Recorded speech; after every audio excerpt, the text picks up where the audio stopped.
When was last time? I Yeah, it's been like remember. 2 months ago. Has it been 2? Yeah, we didn't meet last month. Yeah.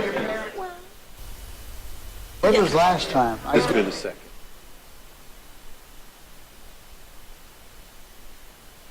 Time The flies. last time we had prayer, you did do it. Absolutely. Now you remember that now, huh?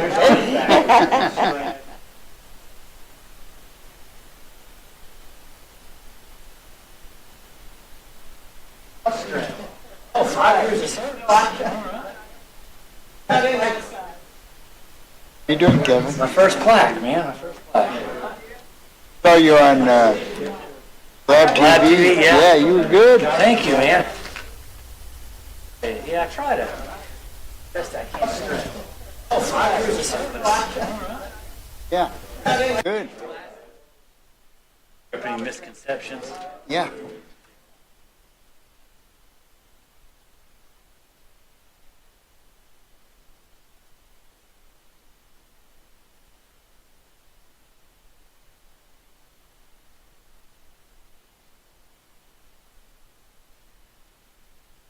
Go ahead of mine.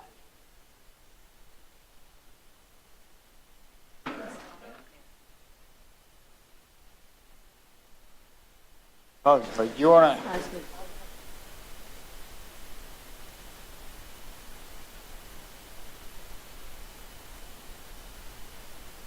Military style. And lift. Okay.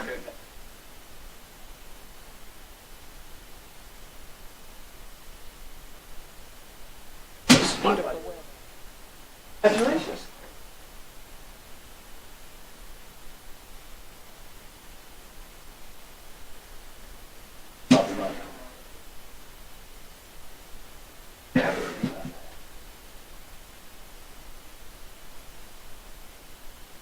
Yeah, Nicholas, you know I take that. Mine was, I take that.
He's here.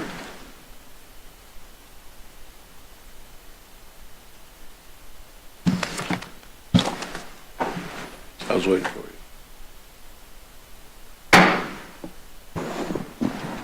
I'd like to call the regular meeting of the Citizens Advisory Committee to order for Tuesday, September 16th, 2025, and ask Amanda to do the roll call. Yes, sir. Mr. Merzen is joining us via Zoom today, and he is logged in. So Okay, Mr. great. Merzen's here. Ms. Ritz? Ms. Benson? Dr. D'Annunzio? Here. Mr. Perkins? Here. Chairman Williams? Here. Mr. Kimball? Here. Ms. Campbell? Ms. Cromartie? Here. Mr. Kirschner? Here. And Mr. Stevens? Thank you. Thank you. We've asked Mr. Kirschner to lead us in our invocation and pledge of allegiance. Please stand. Dearest God, we give you thanks for this day and the opportunity to spend time together on this committee and members of the board. And so together we provide leadership and encouragement to the outstanding staff of ECUA. We ask that you bless each of them for their professional service to our community, and we ask for your help to strengthen our power of self-sacrifice for our community's welfare and all that we serve. Ours. To the republic for which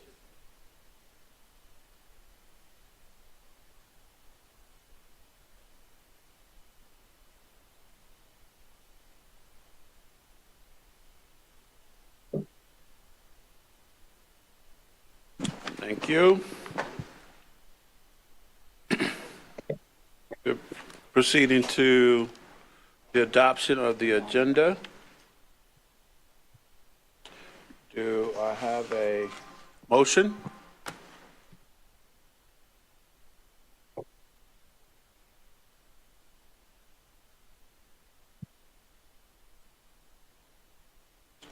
It's been moved by Ms. Campbell, seconded by Mr. Perkins.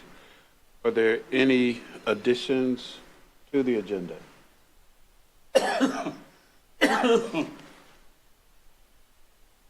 I would like to add under unfinished business, Skinner Mill Creek. An update on Skinner Mill Creek. Okay. Under I.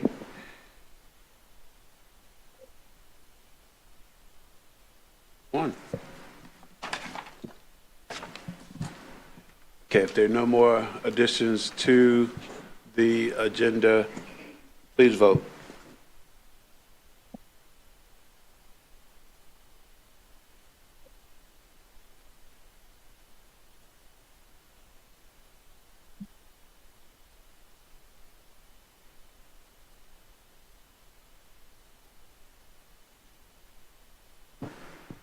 We're just waiting on Mr. Merzen's vote. I'm just trying to see if he can hear me. Mr. Merzen?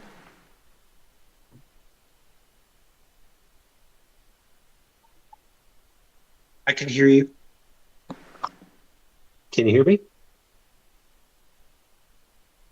We saw you for a second, but it went away. There we go.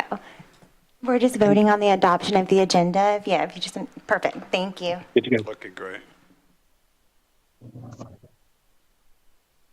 Okay, and it passes by a vote of 11 to 0. 12 or 11? Have two. Okay. I have to remember that he's not going to be listed, but he'll be voting. Okay, good. It's open forum. I have no pink slips for open forum, so we'll proceed to line item E, which is our presentations, and we do have presentations today. We have presentations from the National Association of Clean Water Agencies, Peak Performance Awards, be issued by Mr. Woody to the Central Water Reclamation Facility, Biomarkers Water Reclamation Facility and the Pensacola Beach Water Reclamation Facility. Woody? I'd like to give a brief paragraph of introduction, and then, if you would, Mr. Williams, I got some plaques you can hand to the gentlemen as I call them up one at a time, and we can get a few pictures for our website and for some promotional information as well. Water Reclamation Department has again won National Association of Clean Water Agencies, or NACWA, as it's more commonly referred to, Peak Performance Awards for the calendar year of 2024 at all 3 of our water reclamation facilities. These awards are given to each facility that demonstrates exceptional compliance with its operating permits and have 5 or less excursions over a calendar year. Now, across our department, with 3 different facilities, we're required to meet 12,859 compliance points during the year. Say that number again, 12,859 compliance points during the year. Just 3. Just 3? Demonstrating 99.98% compliance. This marks the 5th time in the last 6 years that all 3 of our facilities will receive awards. First of those, we'd like to recognize our Central Water Reclamation Facility. And that facility is represented by Kiafa Lee, who is our wet process plant manager. The CWRF was required to meet 5,076 compliance points in calendar year 2024. They had perfect compliance with their operating permit. CWRF has earned awards in 9 of its 13 eligible years altogether, and as of today, CWRF has not had a single excursion from its operating permit in calendar year 2025. When you include going back through 2024, it means it's been more than 26 months ago, back in 2023, since we had any excursion at all at the CWRF. Outstanding. So, congratulations to Randy and all the team at CWRF. We're going to do it. Yeah. And Kiafa is out there. I see him. Yeah.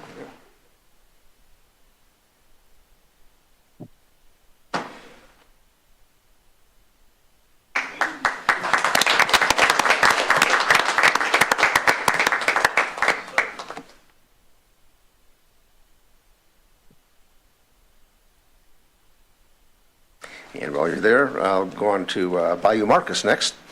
Bayou Marcus is represented by our plant manager, Sonny Bonds. The Bayou Marcus facility was required to meet 3,588 compliance points in calendar year 2024. They missed only 1 of theirs, leading to a 99.97 compliance rate. This marks the 12th consecutive year that this facility has received an award, and the 21st out of the last 24 years that they have received awards. Congratulations, Sonny. Thank you.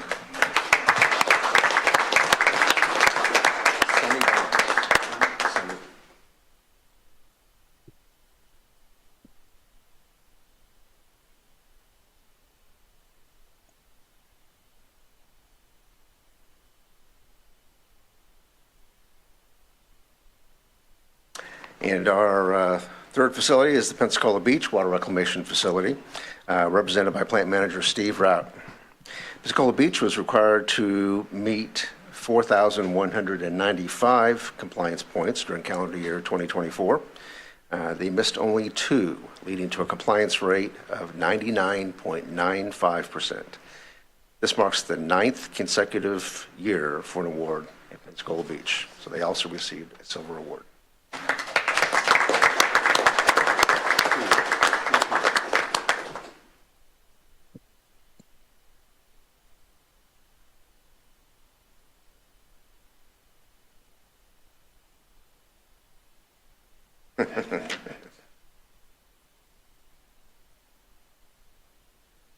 Takes a lot of work by a lot of people. These 3 gentlemen represent a significant number of staff who man these facilities 24 hours a day throughout the year, and during difficult conditions as well as good conditions. Not every day is a clear blue sky day. There's times where during rainstorms, there's unusual things going on, and it takes quick thought and careful planning to keep the facility in compliance and running well. So my thanks to all of you for that. Thank you. And we just want to echo those comments from Mr. Woody on behalf of the board. We really do appreciate taking the time on an annual basis to recognize you guys for the work you do. Make sure you transfer those sentiments to the rest of the staff and say, keep up the good work. Thank you.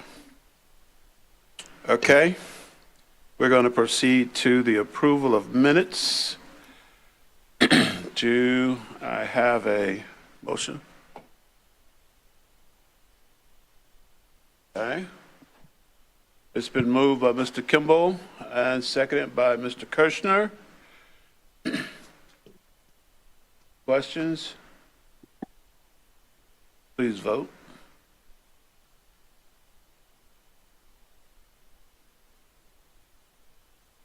I see a thumbs up.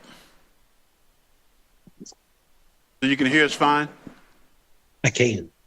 Okay, great. And it passes by a vote of 12-0. Thank you. Now we're going to the general adoption of the adoption of our general resolutions. Starting with the adoption of general resolution number GR 25-115, a general resolution authorizing the executive director to execute a purchase order with Iodine Inc. for liquid polymer and providing an effective date. Mr. Woody, you want to amplify on that?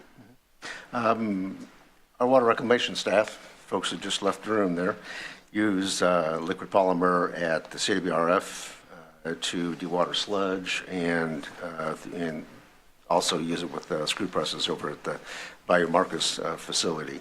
It's a chemical that's added to biosolids that helps the process of removing water content in order to thicken it for transportation purposes. We buy from a supplier. It goes in bulk to an on-storage facility over at CWF, and Bayou Marcus doesn't use as much. They receive it in totes. We purchased this product with a specific vendor. We don't go through a regular bidding process because it's very specific. Not every polymer works at every treatment plant because it's very specific with the type of the chemical background and content within the biosolids at a specific place. So we've done lots of bench trials and we've had success with Polydyne. Right now we have a current contract with them that's getting ready to expire. They've agreed to maintain their current pricing of $1.30 per pound for another year. So it's our recommendation that we continue for the third out of a 3-year contract that we're currently in. Okay. What we'll do, we'll go through all of these and then vote on as a general group. And if there are any that we have questions about, please ask. And if you want to pull one at the end, please let me know.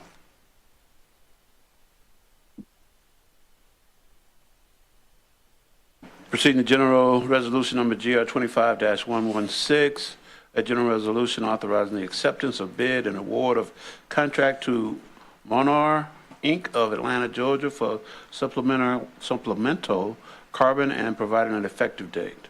Mr. Woody. Supplemental carbon is a product we add to the flow for our denitrification process. It's necessary at our water reclamation facility at Bayou Marcus for this purpose. This facility uses about 65,000 gallons a year. We had 2 bidders this year. The low bidder was Momar at $3.56. So we're recommending award of a contract in the amount of $195,000 for FY26, which again is about 58, almost 54, almost 55,000 gallons they will use in that fiscal year. And it's just at Bayou Marcus? We use it at the Bayou Marcus facility, yes. The only facility? Yes. Okay. All right, proceeding to, The question, yes, Mr. Chairman. Why don't we use it at the other plants? Why is the waste different in Bayou Marcus from the other plants? Just enlighten me. There's difference. It's like the name described, it's supplemental carbon. Carbon is a necessary process in denitrification. And depending on where it's coming from, whether there's a lot of industry, not much industry, et cetera, there's a fair amount of carbon in the background wastewater. But if there isn't enough to do an effective denitrification process, then we have to add additional carbon to the facility. Thank you. okay. Ms. Ritz? Thank you, Mr. Chairman. I was reading and it noted that 65.6% increase. And my question is, what happened? Is it chemical itself or is it the supply chain itself?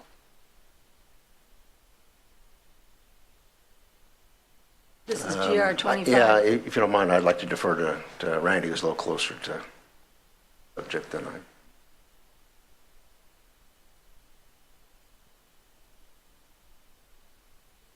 Mrs. Sear? Randy Sears, Director of Water Reclamation.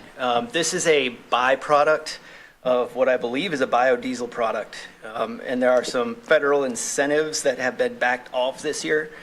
And therefore, they're not creating as much biodiesel, and therefore, there's not as much of this glycerin product. So what you're saying is the federal government made a change and therefore it makes a change in the supplier's charge. Correct. Anticipate that continuing on? Because I thought that was a hefty increase. It's extremely hard to predict. We did these prices about 3 or 4 years ago. They went up to almost $3 a gallon. And then the following year, they almost immediately dropped down to $1 something a gallon. So it's an extremely variable price. All right, thank you. Okay, thank you. Thank you, Ms. Ritz. Any other questions? Mr. Yes? You have a question? Oh, no, I'm sorry. Okay. We're going to proceed to the next general resolution, which is General Resolution GR 25-119, a general resolution authorizing the write-off of uncollectible accounts and providing an effective date. Mr. Woody. Our customer service and accounting division do very thorough work when it comes to being sure that the majority of our bills get paid, including tracking when folks move from one location to another, if they leave an outstanding bill at a previous residence, previous department, and make sure that follows them to another location so that we are made whole. However, occasionally people leave our area and will leave with a bill, or when they move someplace else, they'll put somebody else's name or whatever the case may be. So we're always left with some unpaid bills at the end of the year. Industry standard is to try to target getting down to only having an uncollectible rate in the range of maybe 2 to 4%. ECUA, however, has always done an outstanding job. And this particular year, we only have 0.52% of uncollectible revenue. While for accounting purposes, when we come to the end of the fiscal year, we need to write off anything that we won't collect. Please know, however, that that doesn't mean we're not continuing to chase some outstanding bills. In fact, ECUA collected over $192,000 during this fiscal year that were from accounts that were written off in prior years. So we can continue to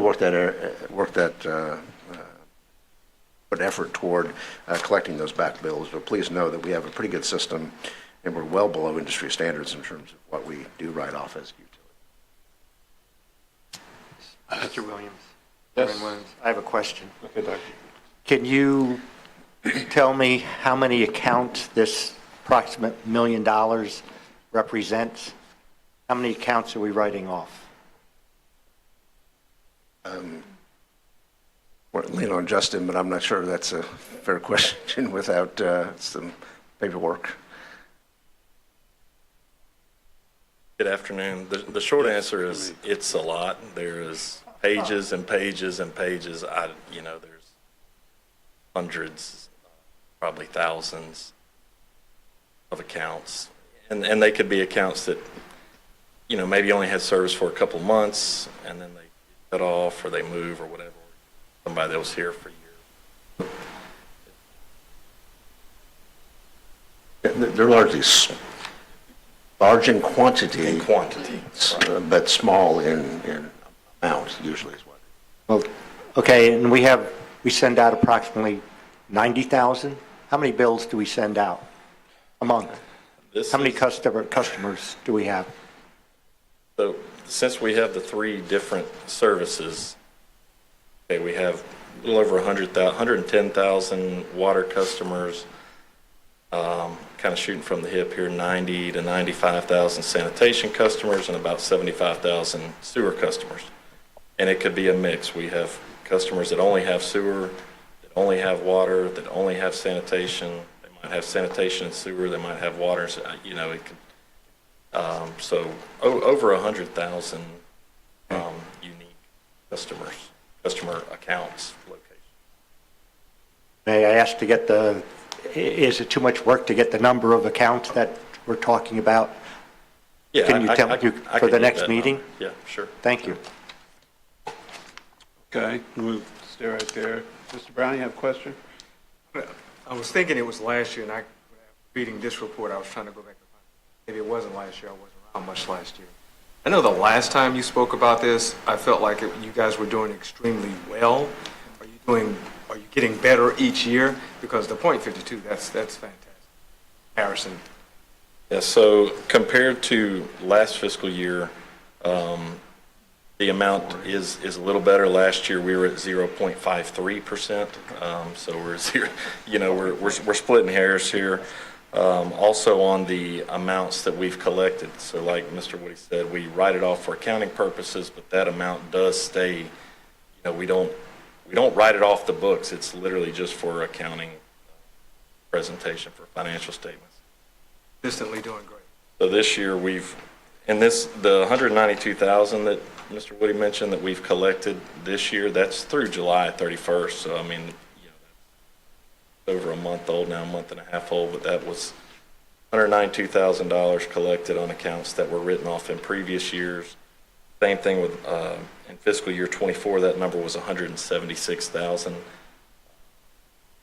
So we're constantly collecting nearly $200,000 of revenue from accounts that were written off for accounting purposes, but they still. Thank you. Okay, thank you. Okay, Ms. Benson. Benson? I'm new to this. Okay, I'm going to be a little obnoxious. So when I go to the doctor and they say you need this test, my first question is, why are you doing this test? And what information will you get? And if you get that information, what will you do with that information? So I want to ask my colleague to my left, who always has good questions. When we ask staff to gather this information, it takes time to gather it and information. Tell me what you will do with that information about how many accounts there are. Mr. Chairman, if I may address my colleague to the right. Please It will give us a address it. metric going forward so that we know if we're improving or not improving. We don't know where we're starting, and it will let us know if we're talking about $5 per account or $100 per account. So it gives us a metric to measure. Okay, thank you.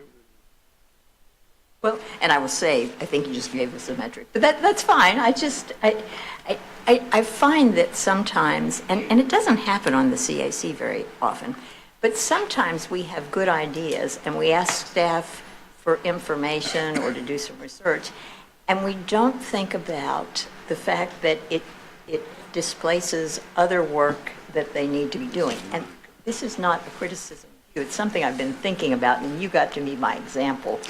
But I'm very aware that, we have a kind of a small staff who does a lot of stuff. And I just think we all ought to think about, when we ask these things, what we're doing with the information. That's all. And by the way, it's fine that you wanted to know that and wanting metrics. It was more of a global comment. How much, Yes, you may. how much time do you think it would take to get the information that I asked for? It wouldn't take much time. It'd be pretty simple. Okay, thank you. Everybody satisfied? Oh, Ms. Campbell? I want to tell you that I'm a business person. I'd kill for .52.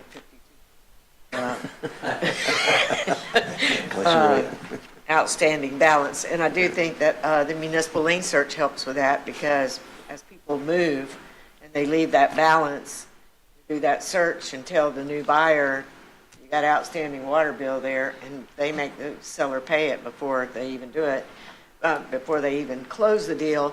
And thanks to Hamid, who's shaking his head, yeah, back there, we now have a button on our website that will tell anybody, and it's not costing people a penny.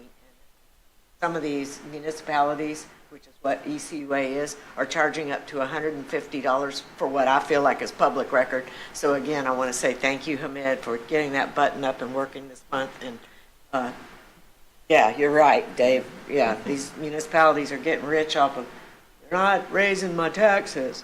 Yeah, they are. They're just doing it with a different name versus taxes. They're calling it fees. And fees are even sometimes worse. And when you're trying to make housing affordable, that is a terrible fee in my mind. I'm fighting it tooth and nail across the state of Florida. So thank you again, Hamid, for getting that button up and working. And 0.52%, I would kill for that rate. Thank you very much for your hard work and your accounting department, sir. Thank you. I'd also like to add that, we do file liens on property, like with the property owner. So that's something our customer service department does. So they've got a recorded lien on that property, which comes up on the lien searches anytime there's a real estate transaction. And that's a big reason why the collection rate is so high, because if someone wants to buy a piece of land or a building and they would like to have running water, they make sure that balance is taken care of. They can't get away from it, huh? Yeah. Thank you. I wanted to, do you have questions, Kimball? I do, yeah. Okay, please. Yeah, so is there, at any point, do we looked at like selling those off to like a collection at some point or anything like that, like after they go? We have people come in occasionally. I can't remember the last one. A year or two ago, it seems like every couple of years we have a salesman from a collection agency come in and say, hey, we can ramp up your receivables, we can increase your collections. We show them the data, and then they say, well, They don't want it. I figured it might be too no small. thanks, it's not worth our time, because we do collect. I would just so say much it of it. may be worth it on like people that don't own the property, because you can't put a lien on if somebody's renting. I mean, you can't. Yeah, I get it. That's probably not very valuable. No. Okay, thank you. Ms. Ritz. Thank you, Mr. Mr. Brown. Chairman. I want to give you an applause for the diligence that you use in your accounting office, and that you don't give up the right to collect in future. Positive step to take. News to you. Thank you, Ms. Ritz. Mr. Brown. Yeah, just to echo what Ms. Campbell was saying, that number of .52 is, to me, is phenomenal. And if I remember correctly, it was close to the same that you just told me it was last year, and I think it was the year before. So I don't want you to feel like you're getting beat up, and I don't think it would be necessary to go and do a whole bunch of other research. I mean, we're exceedingly higher than everyone else in comparison with lost revenue. So you're doing a great job. Okay. I did have one question about the button that Ms. Campbell was speaking in reference to. What, that button?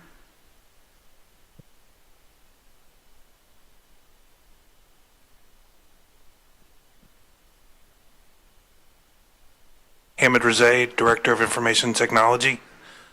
Yeah, so we started working on this probably about 6 months ago in conjunction with the county, and we were trying to work with the county and provide developer tools and things that would make benefit the community. So originally they wanted us to purchase a product through My Government Online. But when we dug into it, we realized that was something we could just develop in-house. So the first thing we did was just decided what we wanted to do with it. Then after research, really it was, and then another big goal was to try to alleviate stress off the call center. That's what we've been working on quite a bit, try to find ways to provide information and resources to people without having them to have to call the contact center. So what we did is we researched the municipal lien search form that has to be filled out prior to every deal that closes. And we identified everything that ECUA has to provide. And then we developed a tool that will provide all that information. And we linked it to our website, and we're linking it to the county's portal. So how does the consumer use it? You just go and you look up the address, and if there's a lien applied, it'll show you. If there's active services, it'll show you. It'll show you any delinquent amounts. Basically everything you need to know to close the deal. And it's actually a huge improvement in security because prior to, when you requested those public records, you were getting a lot of information that wasn't necessarily needed, like the customer's name, and stuff like that. So this just provides strictly the details on the address. But it's just a form-based tool. You enter the address and it shows you everything you would need to know and nothing more, to fill out the MLS form. And where's it located on our website? So there was some light marketing done recently, but it's in the gallery. And then there's also in the announcements, you'll see it. But it's being advertised on the front page of the website right now because we just recently launched it. Okay. Thank you. Good job. All right, no problem. Chairman, Yes, Ms. Benson. kudos. That is just phenomenal to do that and to do it in a consumer-friendly way where we don't have names associated with it. You just get the information you need. That's incredible. Thank you for doing that. Thank you. Well, saying that, it just makes me realize I really just need to recognize my staff. I mean, I could have never done that on my own, so having a very talented staff made that possible.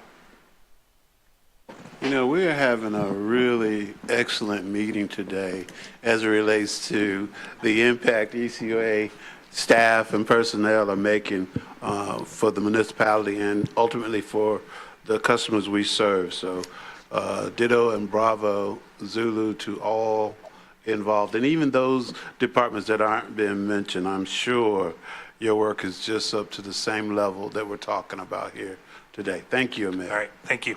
Mr. Chairman.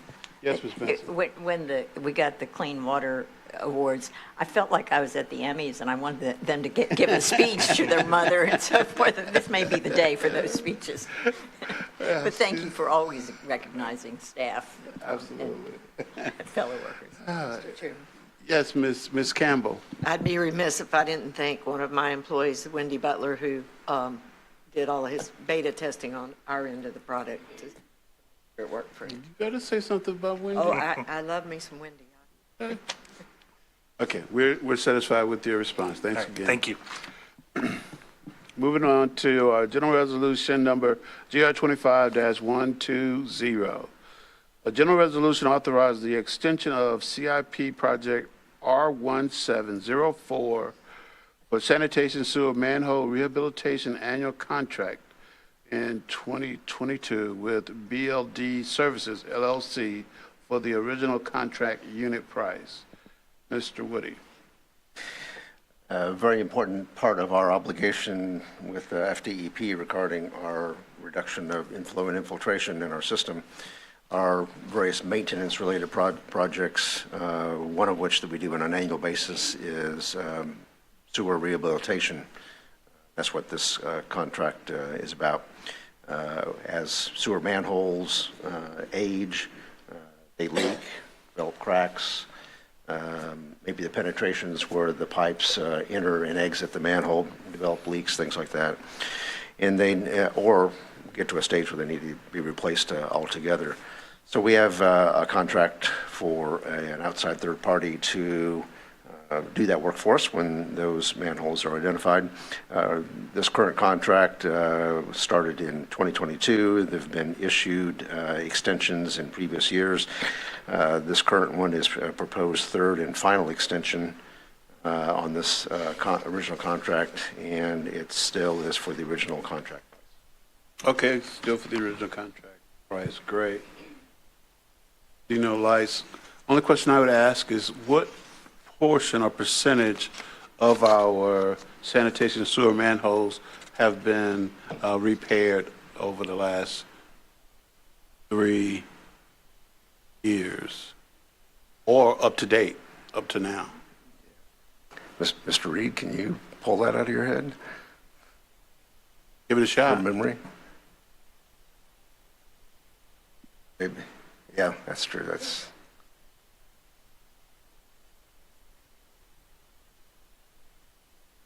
Mr. Hayden, you recognized? Good afternoon, Mr. Williams. It's a very small percentage. It's likely less than 0.5%. In years. A lot of manholes, and it's going through them methodically and getting the worst ones at the highest priority. Okay, so that's how we do it. The worst ones, highest priorities. Yes, sir. Okay, fair enough. Thank you.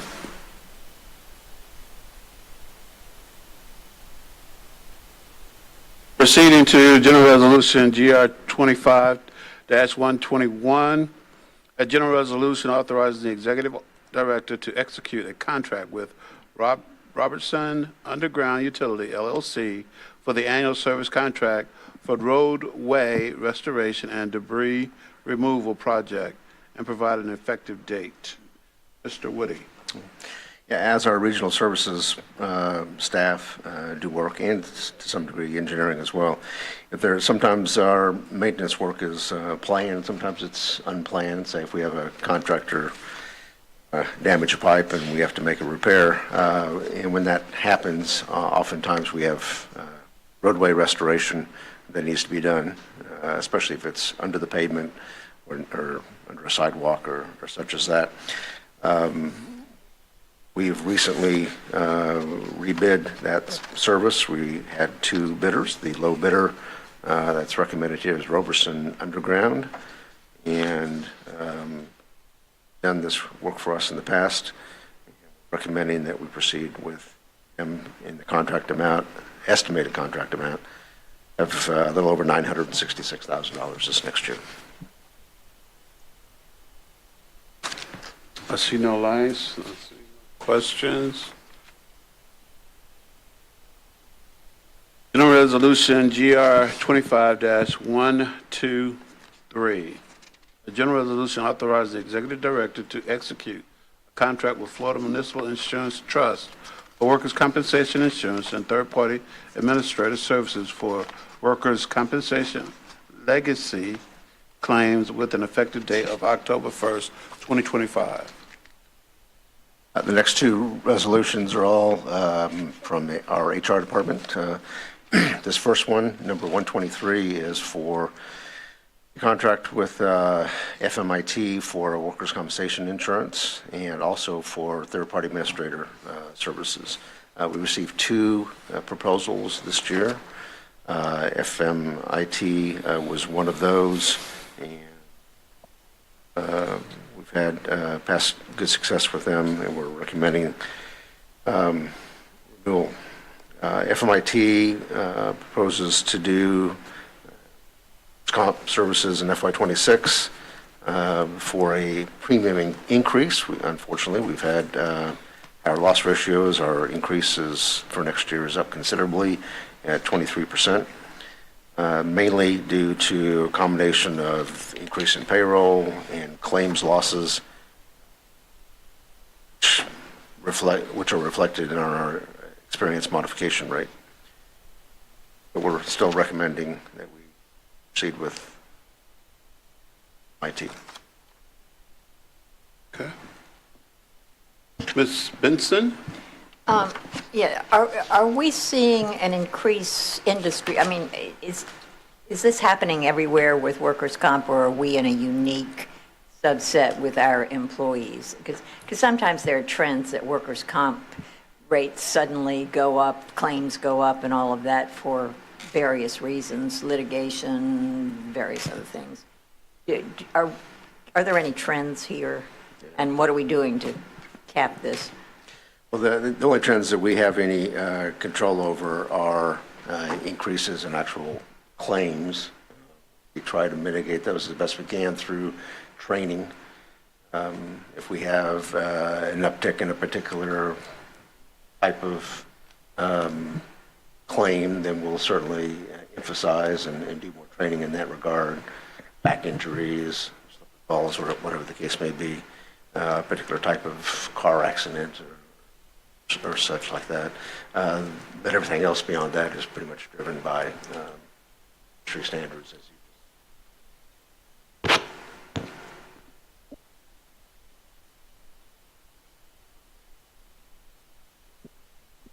Well, now, quite a few interesting. Ms. Ritz, and then I'll go to my left. Thank you. I was behind Vicki. It's all right. Go ahead. Yeah, But please. Mr. Chairman, do you want me to proceed? Yes, proceed. We Okay. discussed no offense, All right. Ms. Campbell. I was wondering how many cases, workers' comp cases, are in this year's contract. And I thought, well, if we knew how many cases, then we divide it into the amount to have an idea of what it costs per case. 10 cases, and they divided it into the premium. That gives you an estimate as to the cost. Wondering how many cases are being covered presently under this contract. Yeah, in fairness, it doesn't quite work that way when it comes to doing the calculation. There's an experience modification rate that is a combination of what's the overall risk based on the number of employees we have, total pay rate is, the type of work they do, office worker. Workers' comp insurance for office workers isn't what it is for somebody that works out in the field with heavy equipment. So there's myriad factors that go into that. So each so case dividing is it- unique? I'm sorry? So each case is unique? Oftentimes, as you would expect, there is more incidents of a workers' comp claim from somebody who's working in the field than their office environment. Beyond that, I heard anything that Doug might want to add.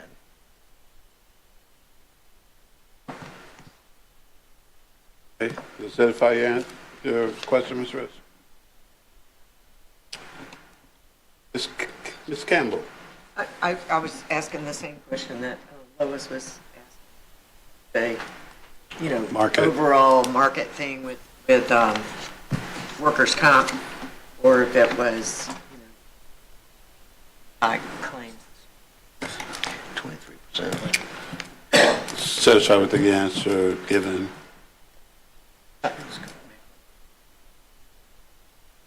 Okay, Mr. Kimball, please.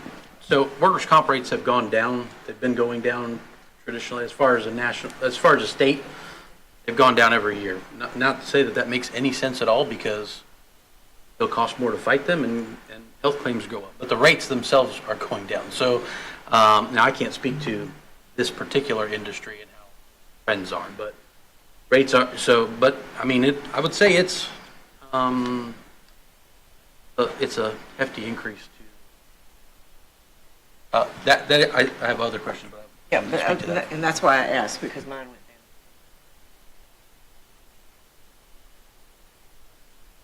Across the board, it was due to our claims.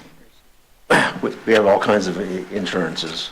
Health insurance, for instance, we were bracing for 15% up, and we got a tremendous amount of competition. It actually went down 3%.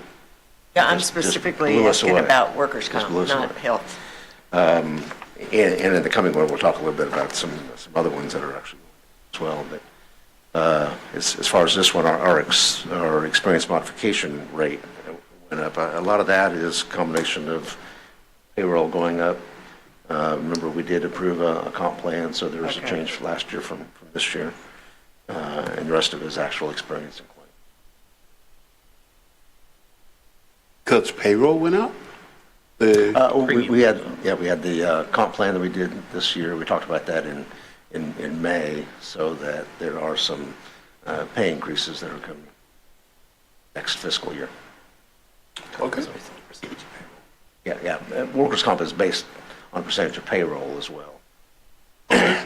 That's part of the risk. The number of employees you have, what their pay rates are. Okay. Because if you have a claim that's workers' comp, then you're paying that employee's Right. while they're- Right, thank while you. they're producing. Mr. Kimball? I'll come that way. Questions. I'm sorry I didn't ask them ahead of time. I apologize. So I see in the mod going from 1.88 to, what was it the prior? I mean, are we going, trending up again?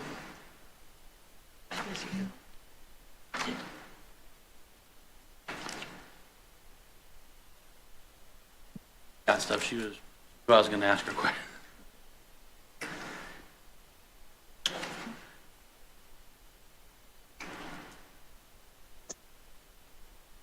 You're recognized.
That did.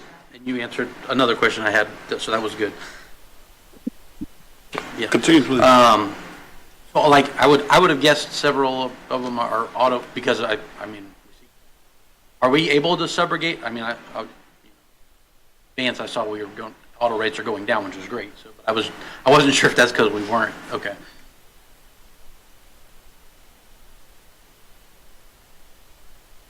So with you said the number one frequency was hand, finger. I mean,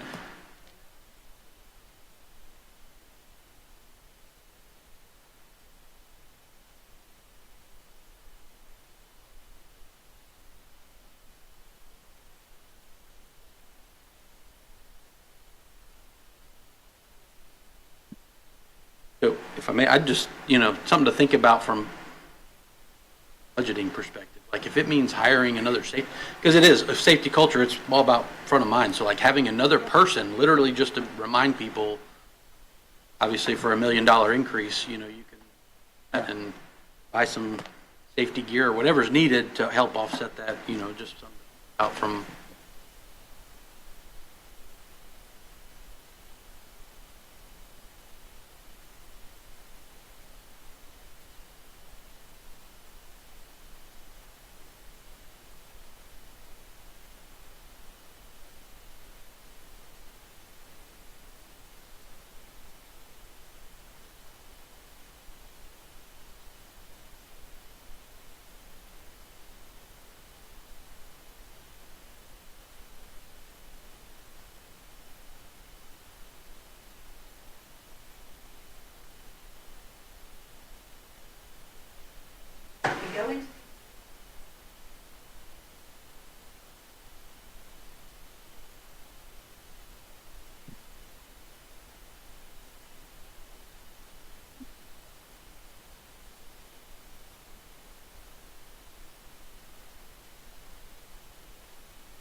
Okay, thank you, Mr. Kimball.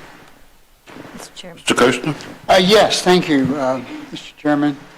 A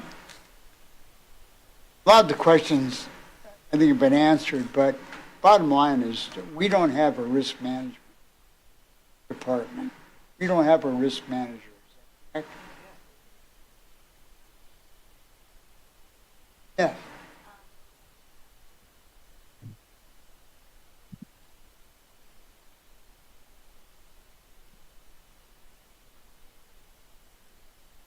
Excellent. That's good. Thank you. I appreciate that. I was a risk manager, the general counsel, risk manager, same time, for a large Hawaiian conglomerate. And I mean, it'll make you crazy. And I was 6 feet tall when I started. Now, appreciate what you're doing. Thank you. Sounds like a shortening job. Huh? Ms. Benson? Yes, if I might ask a few more of Ms. Scruggs. Yes, please. I did a little work on workers' comp policy and probably have enough knowledge to be dangerous, But one of the things years ago that was causing part of the crisis in in workers' comp and rates to go up was there was sort of a we versus them when somebody got injured, and the injured employee was suddenly the enemy because they were afraid of doing anything. What is our protocol when someone's injured? We immediately go in and offer the services, et cetera.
next question. Yeah.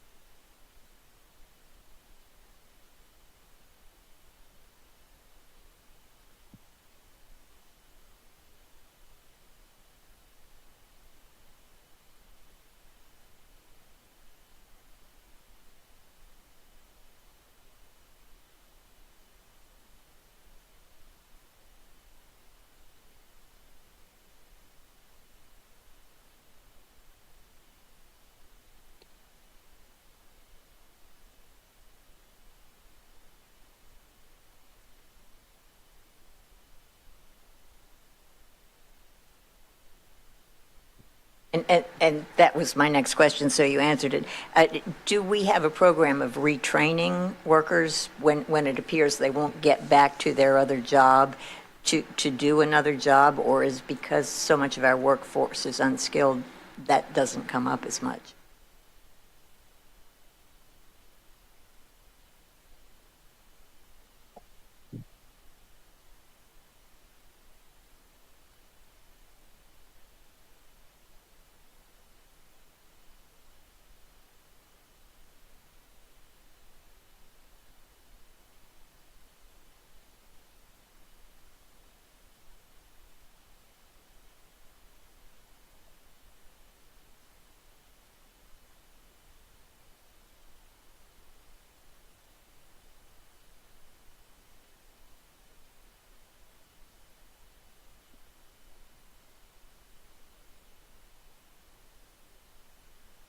Yeah, but that's through the workers' comp more than through us. Okay. There was a time, again, when rates were just exploding, and the whole system of workers' comp litigation involves workers' comp judges who are different from other things. And there were a few judges in the state, one of whom was local, who were notorious for giving these egregious awards and declaring people permanently disabled. Does that come into play? Are we looking at certain areas where we have judges who are out of sync with probably good judgments on this?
And finally, there were certain subspecialties of providers who were notorious for kind of milking the system, and I think there were some reforms about that. Are you seeing an escalation of certain type of healthcare providers that are kind of out of sync with what you believe should be happening in these? I mean, I'm just looking at trends to see, because we've got to stop this escalation in cost.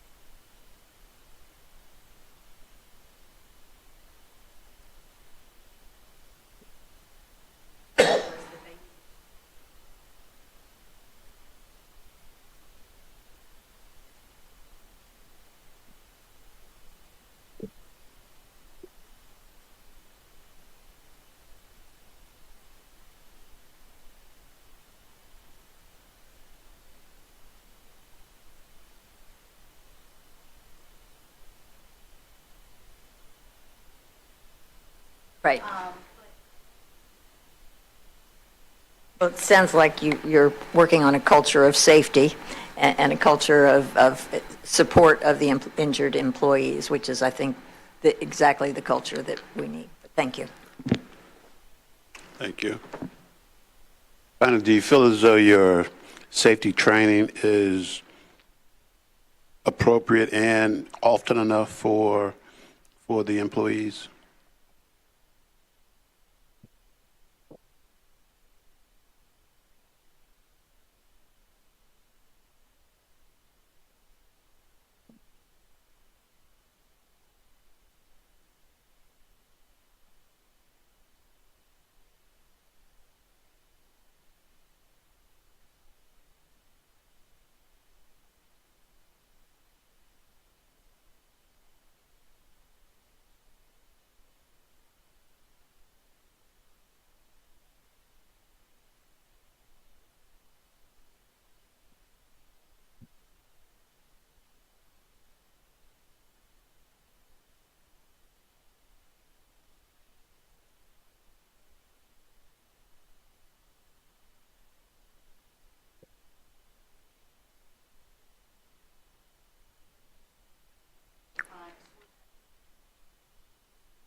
Any specific requirements for a young workforce where you said 40% of the employees are less than 5 years? Is there anything particular that they may need versus those who've been here longer to be up to speed for safety?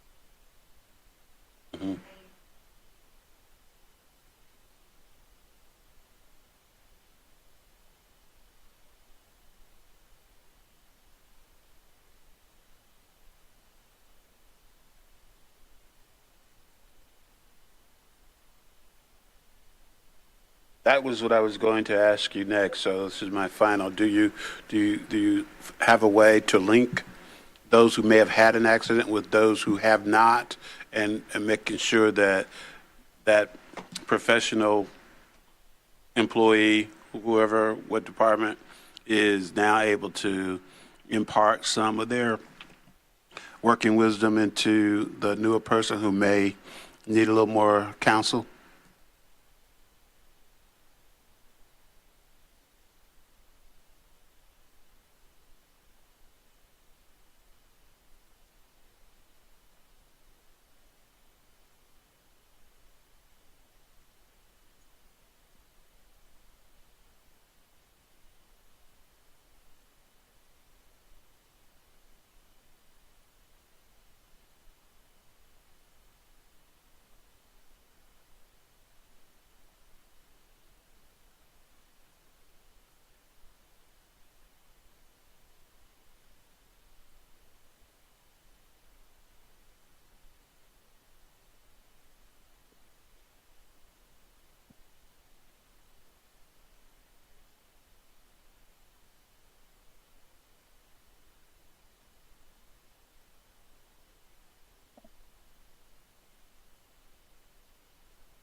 Thank you. I'll ask this same question again next year. So thanks again. We do appreciate the time you took to answer each individual question. Mr. Woody? Let me add two other kind of examples. We try to keep an eye on not only trends, but opportunities for improving conditions, even if we don't see an identified trend, but recognize that there's risk there. This year, although we require many positions to wear steel-toed shoes, but that's always been a requirement for them to provide that. Starting this year, we started a work boot program where we're providing staff that are in certain positions and have certain amount of risk, a work boot, one a year, reimbursed by ECUA. That's a new program that started this year. I would also remind you of a past project a current project, I should say, that we're in the middle of working on. The board recently, in the past 6 or 8 months, approved some engineering design work for a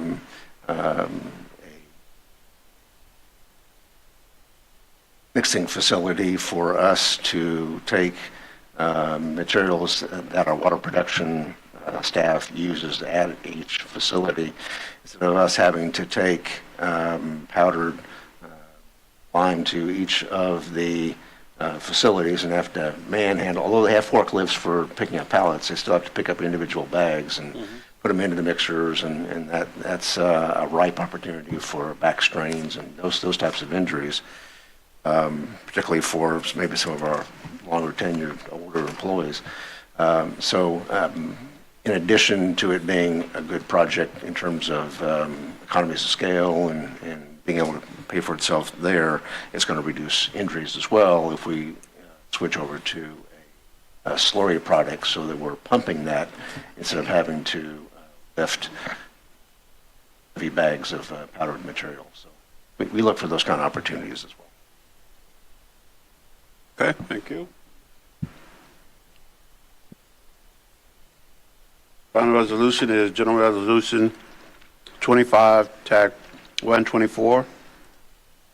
A general resolution authorizing the executive director to execute contract with the Florida Municipal Insurance Trust for automobile and property insurance, and Brown & Brown doing business as Risk Management Associates, Inc., for agent broker services for other commercial insurances with an effective date of October 1st, 2025. We received proposals from 2 individuals. Some of them were not complete and didn't propose on every item. Our recommendation is with FMIT for automobile insurance for 2026. Their proposed rate is actually a reduction or decrease in rates of about 3.1%. With FMIT also proposed property insurance rates with a decrease of about 12.2%. And then lastly, we are recommending contract with Brown & Brown, who provides flood, cyber enterprise risk management, and those types of liability insurance, also including our railroad general liability. That one is a little bit of an increase, though, at 5.6. Okay. Any lights?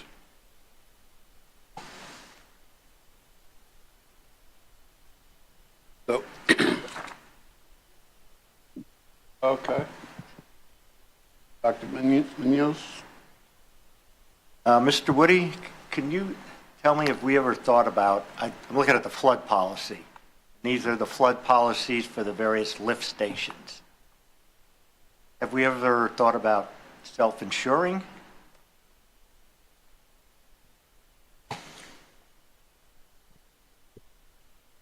The flood component, let's see.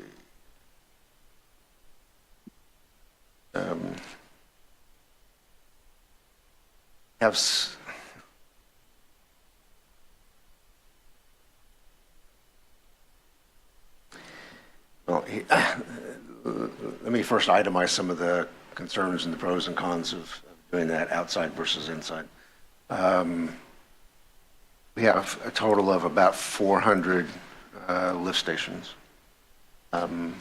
Those lift stations, more often than not always, but more often than not, are served by gravity systems. Sometimes they're fed by other force mains, but by virtue of located, they are in low spots and they're very vulnerable to flooding.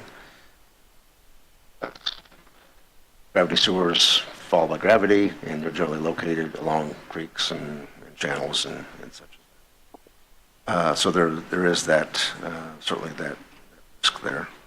We try to elevate them, flood-proof them as best we can, but they are in a vulnerable location. You do self-insure on some things, but I'm starting to get out of my element here, and I'd probably like to refer to Kim, if I may. Go to who? Karen. Okay. Scruggs?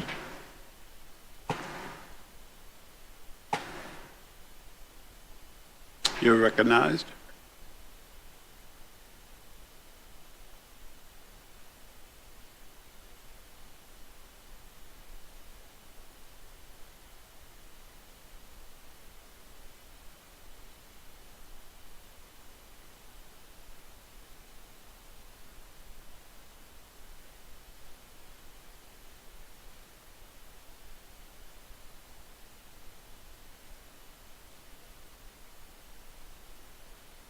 So my next question is, so do we have a record of insurance companies paying us? How much have we received from insurance companies and how much have we paid for premiums over the term? That would determine if it's a good bet to self-insure or not, in my mind. Historic data. Like if somebody wants to insure my home for $100,000 and it's been 10 years and I haven't made a claim, then okay. So you understand what I'm asking. Are we receiving benefits equal or greater than what we're paying, or we're close? Do we even keep track of that? Okay, and how long?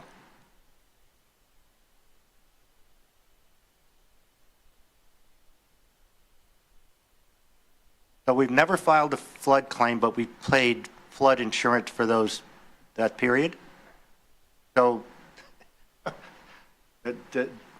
so we paid out however much money and not received any back. So my question about self-insuring is why we haven't collected any money on these things. We've gone through hurricanes and floods and whatnot. Why are we continuing to pay premiums when we're not collecting anything back, when there's no damage? Is my question making sense to everybody? We're paying premiums for 10 years and haven't had a claim in 10 years. Okay, we understand your yes question. and no, Just a minute. but I would advocate for the fact that the ideal situation would be to have a relatively low premium paid because of having a low claims experience, but still covering your risk. I have pretty large amount of life insurance. My hope is it never pays out. Same for automobile insurance, same for fire insurance, same for almost anything. I understand the point you're trying to make, and I don't mean to be argumentative, but I think it's a worthwhile case to be made that the ideal situation is that you don't have to make a claim. And to help keep our claims experience down, when we do have some flood damage, and we do on occasion, we make an informed, educated determination on ourselves whether to make a claim versus just fix it ourselves. And also, sometimes when we have large events, FEMA will come into play and we'll get some reimbursement through the state as well. That's factors there. Okay, thank you. Ms. Benson? Ask, isn't flood insurance heavily subsidized by the federal government?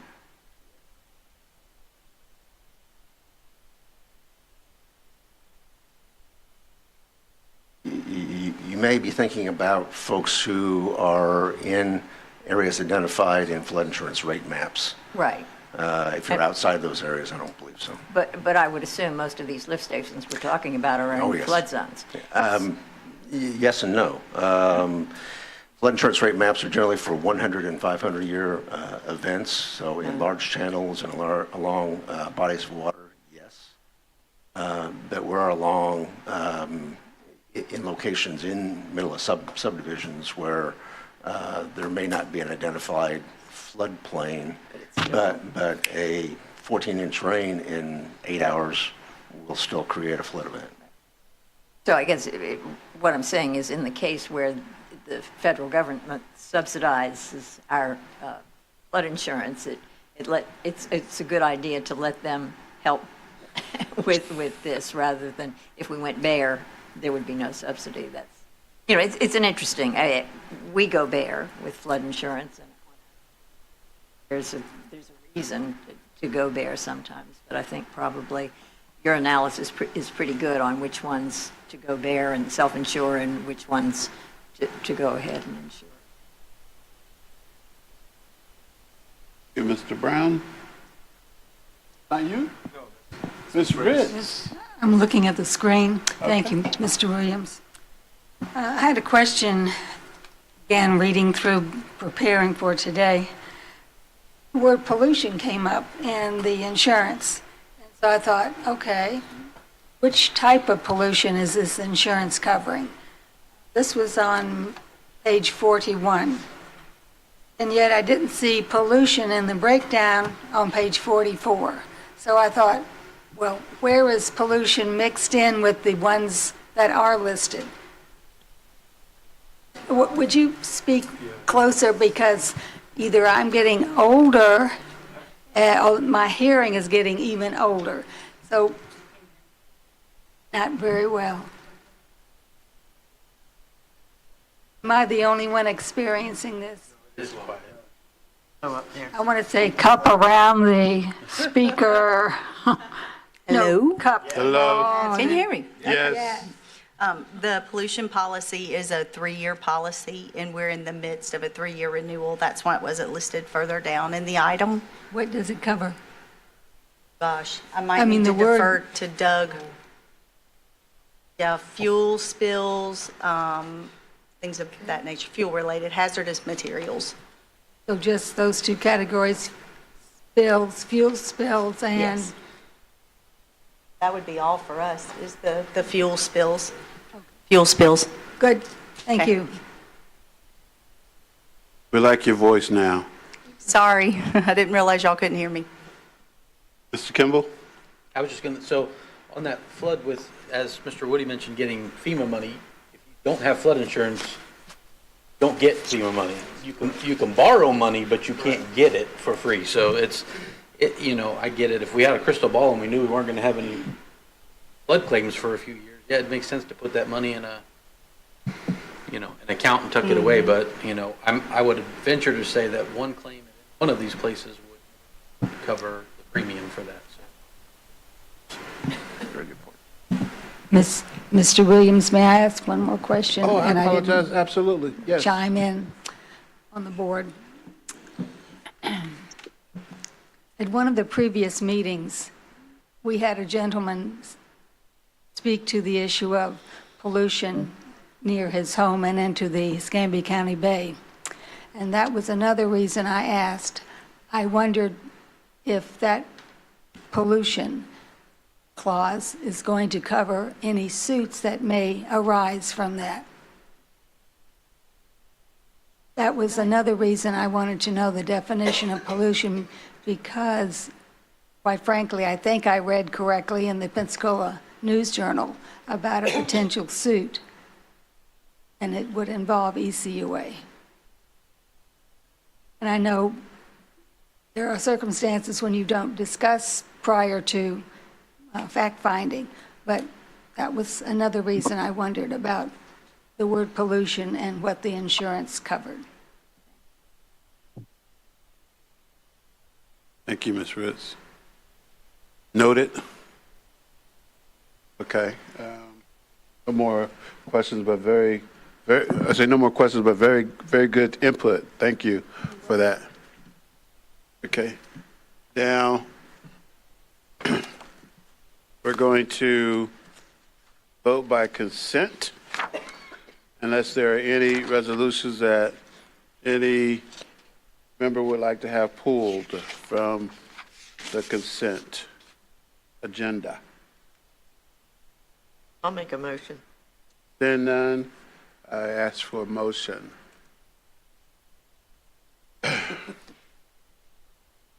Moved by Mrs. Campbell, seconded by Mrs. Kimball. Mr. Kimball, Mine is for 1 through 7.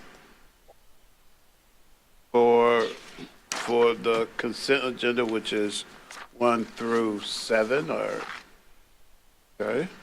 Let's say it that way. Yeah, G1 through 7, and no questions, please vote.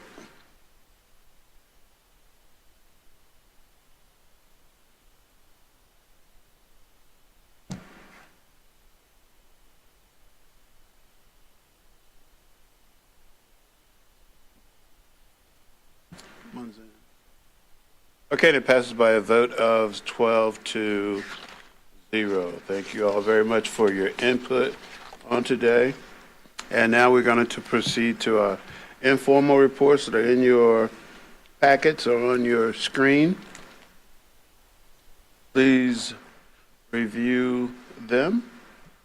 And now we're going to go to unfinished business. And under unfinished business, Mrs.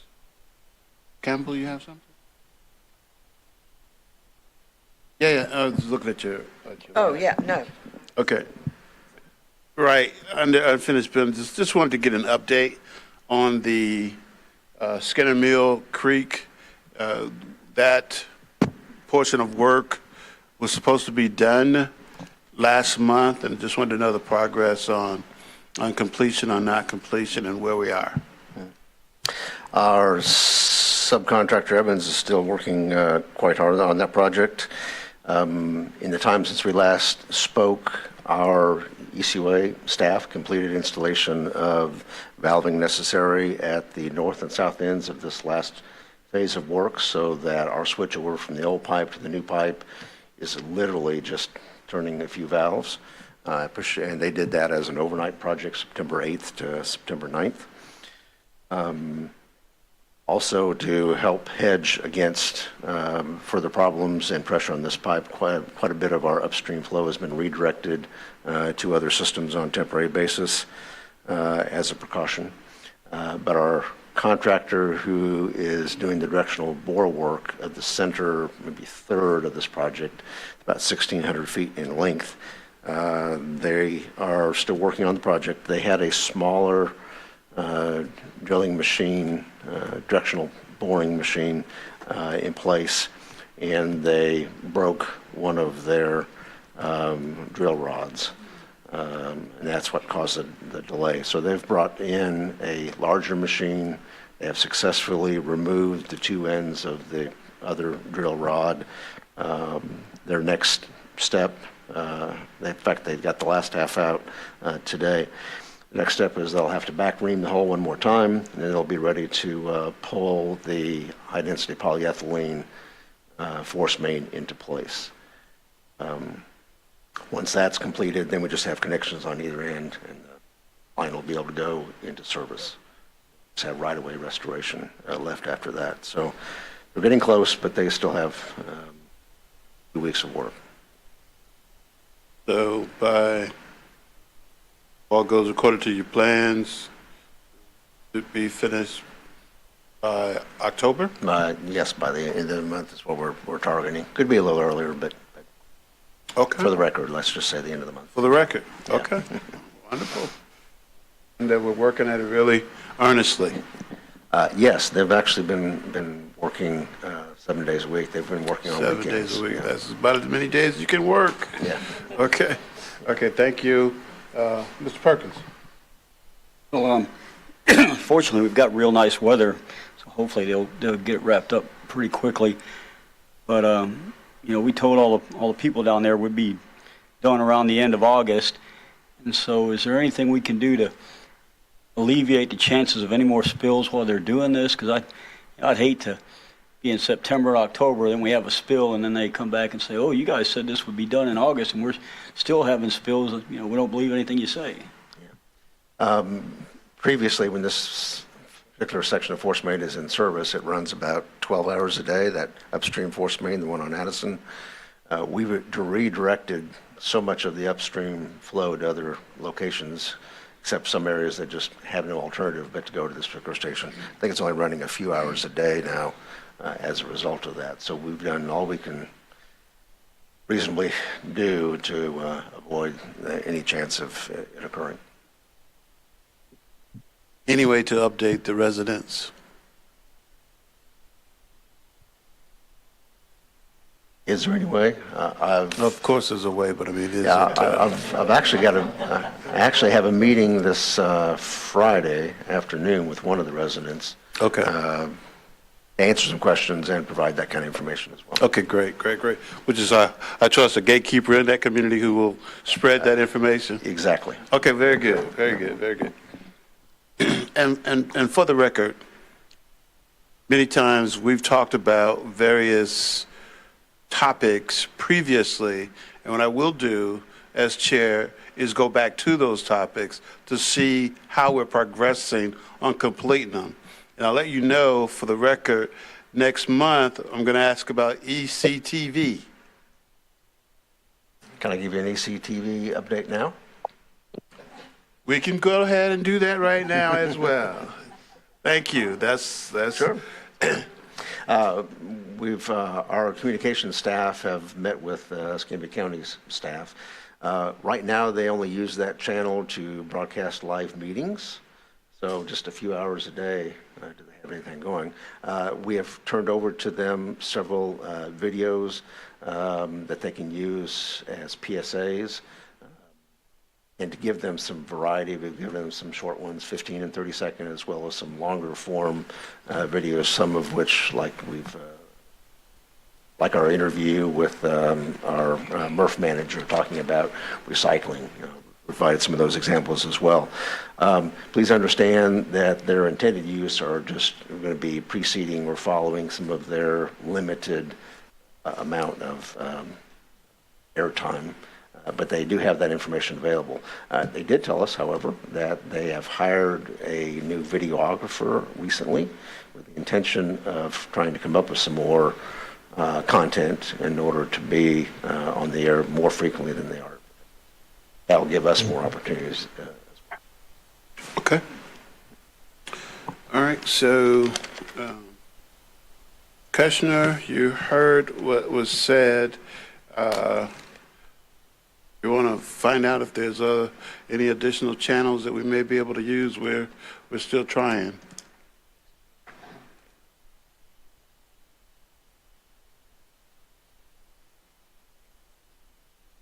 Mr.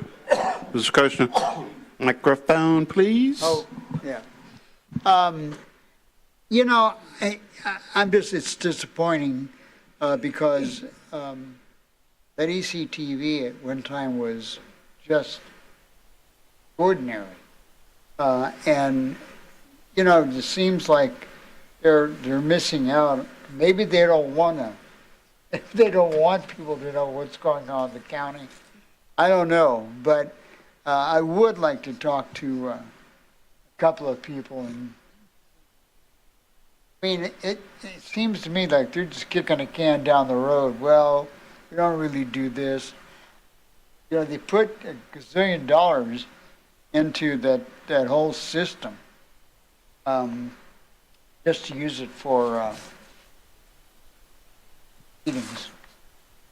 I mean, they're entertaining a lot of the time, but that's about it. So I like to talk to a couple of people. I don't care about the county. I think that if it's something, if it's a vehicle that's potentially good for us, that's all I care about. Agreed. Okay, lastly, since we've completed October and September, new October is we talked about how we could help alleviate some of the repetitive work that customer service has to do by whether it was AI or automating it in some kind of way. Can we get an update next month on, something's got to be held until next month. So let that be next month where we get an update on how we've alleviating some of the repetitive work that customer service is doing. Or do you have an update now? No, I'd rather do it in a presentation form. Hamid Rizay and his team and Tommy Fitzpatrick have been working for several months on a host of things. So some of them, like the one discussed this morning, is already done out of the box, but several are in various stages of development. So Okay. we'll give you an update. Happy to do that. Okay. You think you'll be ready by next month to give us an update? Okay, great. Appreciate it. That's all I have. Mrs. Campbell, is it under unfinished business? Or Oh, it can be under unfinished or communication, doesn't matter. I just wanted to give an update. You know, in the past, we talked about the school for realtors that was giving out the information saying that our water was the worst in the United States. I'd like to say that our beloved attorney has written that school a letter, and their new materials come out. That will not be in there. Thank you very much, Mr. Okay, Phillip. good. Not in there because it isn't accurate. Because it is not true. Just for clarification. And if they it's not wrong. if they don't take it out, what he is liable to do. Okay. Okay, good. Thank you, Mr. Pugh, for that. Yeah, that's really good news. Really good news. And that's really great news for the consumers of our water that is award winning. So meeting has been very productive, and we'll count that. We moved from new business to committee communications, where we just talked about the water proclamation that was sent to the school about the quality of our water. I do not have any open forum requests. Okay, and we will, before we get to open forum, I'll have committee communications with Mr. Perkins. I live in the city of Pensacola, and I am once again recycling, which I'm really glad about. They really have not aggressively sent anything out or told people how to sign up, but if you just call 311, they'll have a can to you in a week or two, and you can start recycling. So, and I'm seeing a few cans starting to pop up in my neighborhood, so I know it will be cleaner because it's just the people paying the extra who want the can. So if you live in the city and you haven't got a can and you'd like one to recycle, dial 311 and they'll get you one. Okay. Mr. Chairman? Yes, sir, Mr. Can I add Woody? some information on that very topic? I brought some statistics with me on their program. I put a little bit of that information in the previous board report, but the CAC has not heard this. The week of August 25th, they brought us 10 tons. The following week of ending September 1st, they brought us a little over 9 tons. In July, it was 12 tons. In August for the month, excuse me, those previous numbers were just for the week. The August totals, however, for the entire month got up to 39 tons. So they are increasing the amount that they're bringing to us. I don't know if that's a combination of better participation and or more customers. I don't have a customer count to be able to give you. I can only give you the tonnage amount, but as of the end of August, it was 39 tons. That's a 227% increase from July to August altogether. On average, their material has been very clean. If you don't count the glass, their residue rate or their trash or contamination has been as low as 7 to 9%. 7 to 9%. The industry gold standard really is 15 or less, so they have achieved that. But of course, it is a subscription-based service. So they're proving, as industry generally talks about, there's much better not rates of participation, much better quality of participation, subscription services. Outstanding. Far Outstanding. exceeding, yeah. Well, because what we bring in continues to run in that, and our other customers from non-subscriber-based systems generally bring in that 40 to 50% contamination. Okay, Mrs. Campbell? Just reminded me of something that I wanted to bring up, was I would like for us to all think about glass over the next probably 90 days, because we're starting to get these new trucks in, and some of this may be alleviated with the new trucks, but we make no money, zero, off of glass, recycle, give it away, and I have had a very increased number of calls about glass on the streets. I have even noticed glass on my streets. People are calling me about their dogs and their children playing in the streets with glass. So apparently when they put the glass in the recycle, they can't bag it, so it gets broken and it's falling through the bottom of the truck and landing. So if, it's something we just need to keep an eye on and not making money off of it, and it's ending up being more harm than it is good. Maybe it's something about in the next year. Stopping recycling glass. Kills Miss Vince. But yeah, I'm getting several phone calls every week about glass on the streets, dogs and children. So. Mrs. Benson? Yes. I think this information about the city is very interesting and great. And I'm a city resident, and I'm so glad to have my recycled can back. And I think, at least in this early stage, we are seeing that a prescription service works. It's something that we have talked about. I would move that we monitor what the city's rate continues to be, and to be prepared to look at a prescription rate when budget workshops next year, because our contamination rate is not falling, and clearly this is something that works. So I would move that this be on the agenda for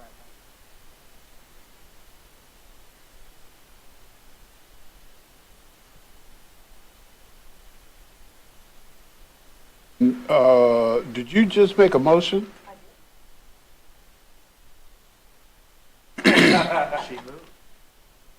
Okay, so the motion has been moved by Mrs. Benson, seconded by Mrs. Campbell, that we consider next year during our fiscal budget hearings to go to a prescription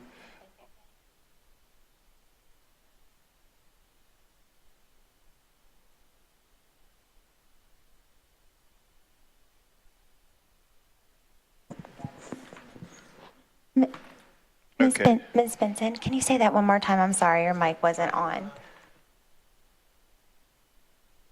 Once it's out, it's gone. Sorry.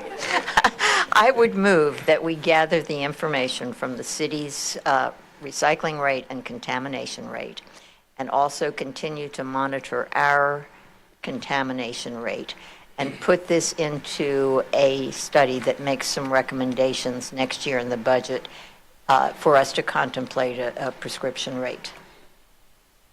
Got it? Because I can't say it again. Okay. So the motion is that we study what the city is doing to determine during next year's budget hearings whether or not we want to incorporate a prescription for recycling ourselves. Okay. Are there any questions? Mr. Perkins?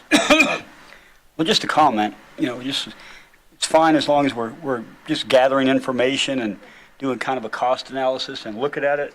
I'm fine with that, but I'm going to be a little bit reticent to take everybody's recycling can away and then say you have to sign up for it. I mean, it'd have to be some really, really strong data for me that, but it's worth looking at. And that's why I made it. I wasn't moving it. Gather. Yeah, and further, we have not determined who all has a recycling can at this point to then go back and collect the recycling cans from all paying customers. Okay. No more questions, please vote.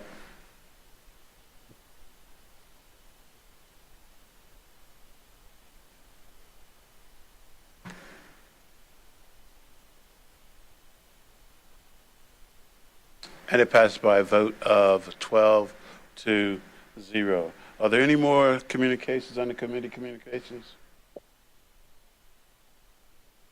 Seeing none, we move on to L, which is open forum. I have no pink slips. And I ask for a motion to adjourn.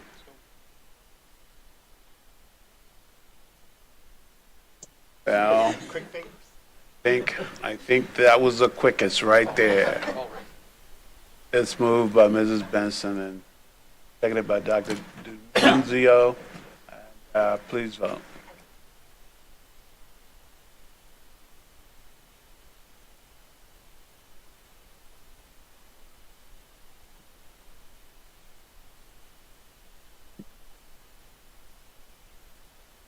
I enjoy this, Amy. I didn't want to go. I don't want to leave. Okay, nevertheless passed by a vote of 11 to 1. I enjoyed this today, but we are adjourned.